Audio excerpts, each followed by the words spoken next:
नमस्कार, मैं doctor Anupama Saxena LBS college Kotputli से प्रथम वर्ष राजनीति विज्ञान की इस कक्षा में आप सभी विद्यार्थियों का स्वागत है।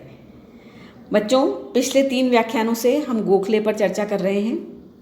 पिछले व्याख्यान में मैंने आपको गोखले के राजनीतिक विचारों के संबंध में बताया था।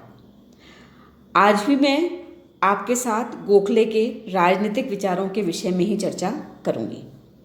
तो चलिए बच्चों, शुरू करें।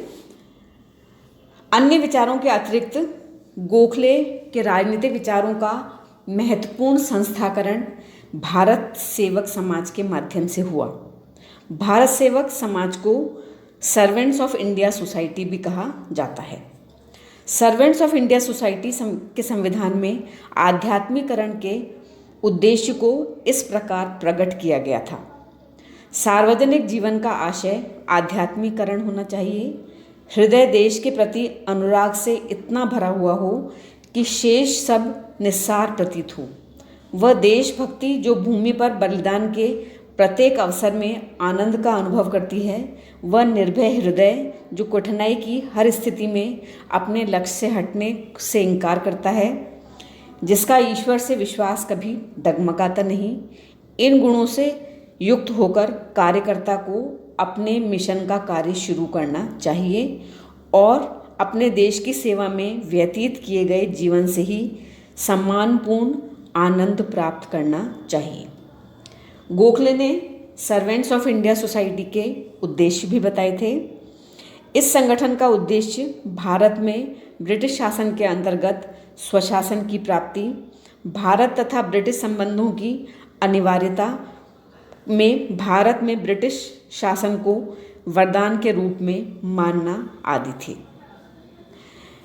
इस संगठन के उद्देश्य जनता का राजनीतिक शिक्षण, विभिन्न समुदायों में प्रेम और सहिष्णुता का विकास, स्त्रियों तथा दलितों की शिक्षा का विस्तार, वैज्ञानिक तथा औद्योगिक शिक्षा का प्रचार, भारत में औद्योगिक विकास के लिए प्रयत्न, संवैधानिक पद्धति से राष्ट्र हितों का संरक्षण आदि थे। इस संस्था की सदस्यता के लिए इच्छुक व्यक्तियों के लिए निम्न 7 संकल्प लेना अनिवार्य माना गया था। पहला, उनके विचारों में देश को सर्वोपरि स्थान प्राप्त होगा और वह अपनी क्षमताओं को देश की सेवा में लगा देगा। देश सेवा के क्रम में कोई व्यक्तिगत लाभ अर्जित नहीं करेगा। सभी भारतीयों के प्रति भ्रातृत्व भाव रखेगा। अपने जीवन यापन के लिए उन्हीं साधनों से काम चलाएगा जो उसे सोसाइटी उपलब्ध करा सके। वह एक पवित्र जीवन व्यतीत करेगा। वह किसी व्यक्ति के व्यक्तिगत झगड़े में सम्मिलित नहीं होगा। वो सदैव सोसाइटी के लक्ष्यों का ध्यान रखेगा। सर्वेंट्स ऑफ इंडिया सोसाइटी के अतिरिक्त गोखले के राजनीतिक विचारों में उनका राष्ट्रवाद भी महत्वपूर्ण है। गोखले की राष्ट्रवाद में अपूर्व निष्ठा थी, लेकिन उनका राष्ट्रवाद भावना प्रधान न होकर यथार्थवादी था। उनकी मान्यता थी कि भारतीयों की प्रगति ब्रिटिश साम्राज्य के अंतर्गत ही हो सकती है। ब्रिटिश शासन का समर्थक होने के बावजूद उन्होंने हमेशा ब्रिटिश सरकार की उन नीतियों की आलोचना की जिससे भारतीयों के स्वाभिमान को आघात लगता हो। उनका यह कार्य उनकी राष्ट्रवादिता का ही प्रमाण है। उनके ये शब्द उनकी राष्ट्रवादिता के द्योतक हैं, जिसमें उन्होंने कहा था, अपनी मातृभूमि के लिए मेरी आकांक्षाएं अनंत और असीमित हैं।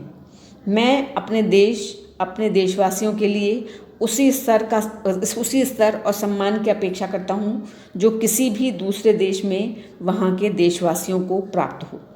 मेरी आकांक्षा है कि मेरे देश के स्त्री और पुरुष को उच्चतम स्तर तक विकास के अवसर प्राप्त हों। मैं यह अनुभव करता हूँ कि मेरी आकांक्षा व्यवहारतः ब्रिटिश साम्राज्य के अधीन ही पूरी हो सकती है। इन सब के अतिरिक्त गोखले का विकेंद्रीकरण में विश्वास था। गोखले केंद्रीयकरण के विरोधी थे। जनता को शासन से संबंधित करने के लिए गोखले ने लोकतांत्रिक विकेंद्रीकरण का सुझाव रखा था। विकेंद्रीकरण व्यवस्था को लागू करने के लिए उन्होंने 3 प्रमुख प्रशासनिक आवश्यकताओं पर बल दिया, जिसमें पहली थी सभी महत्वपूर्ण प्रांतों में इंग्लैंड द्वारा मनोनीत गवर्नर नियुक्त किए जाएं। उनकी सहायता के लिए ऐसी कार्यकारिणी परिषद नियुक्त की जाए जिसमें 3 या 4 सदस्य हों। दूसरा, प्रांतीय व्यवस्थापिका का विस्तार कर उसे अधिक प्रतिनिधि मूलक बनाया जाए। सदस्यों को बजट प्रस्तुत करने का अधिकार होना चाहिए।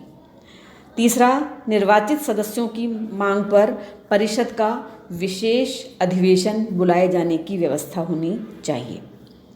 7 मार्च 1908 को हॉब हाउस विकेंद्रीकरण आयोग के समक्ष साक्ष्य के दौरान उन्होंने भारत की प्रशासनिक प्रणाली के हर स्तर पर सत्ता के विकेंद्रीकरण को अत्यंत महत्वपूर्ण माना था। साथ ही उन्होंने स्थानीय स्तर पर पंचायतों की स्थापना पर भी बल दिया था।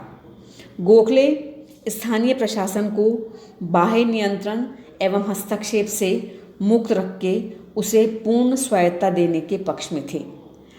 अपने लिए संसाधन जुटाने का अधिकार होना चाहिए सभी स्थानीय प्रशासनिक संस्थाओं को।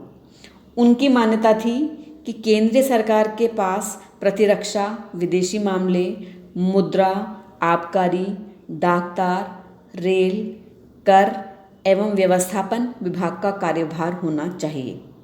प्रशासन संबंधी शेष विषय प्रांतों के नियंत्रण में होने चाहिए। केंद्र न्याय एकरूपता और एकता हेतु प्रांतों में हस्तक्षेप कर सकता है। जिला स्तर पर भी गोखले ने विकेंद्रीकरण का पक्ष लिया।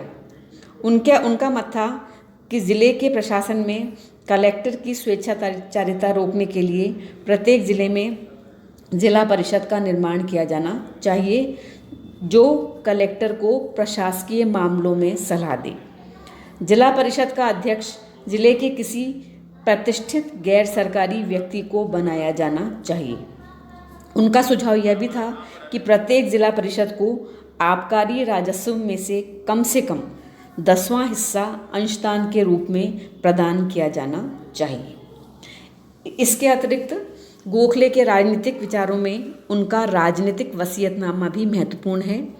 लॉर्ड विलिंगटन के आग्रह पर गोखले ने भारत के भावी संवैधानिक सुधारों का सुझाव प्रस्तुत किया था, जिसे गोखले का राजनीतिक वसीयतनामा कहा जाता है। गोखले ने इन सुझावों में केंद्रीय तथा प्रांतीय दोनों स्तरों पर संवैधानिक और प्रशासनिक सुधारों की रूपरेखा प्रस्तावित की थी, लेकिन इसमें प्रांतीय स्तर पर प्रशासन से संबंधित सुधारों के सुझाव अधिक थे। गोखले के अनुसार प्रत्येक राज्य की शासन व्यवस्था इस प्रकार होनी चाहिए, जिसमें प्रशासन का प्रधान गवर्नर होगा और जिसकी नियुक्ति इंग्लैंड से होगी। मंत्रिपरिषद का निर्माण 6 सदस्यों द्वारा होगा, जिसमें 3 अंग्रेज होंगे और 3 भारतीय। उन्होंने मंत्री परिषद के विभागों के संबंध में भी बताया था, जिसमें पहला था गृह विभाग, जिसमें न्याय तथा विधि विभाग दोनों सम्मिलित होंगे।